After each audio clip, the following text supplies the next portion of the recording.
Welcome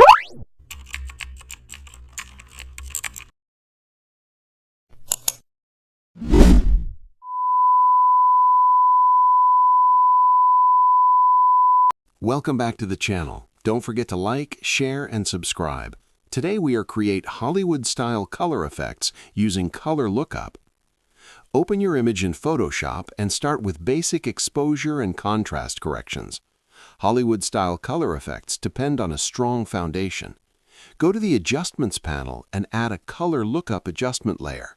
In the LUT menu, preview cinematic-style LUTs that introduce rich shadows and controlled highlights.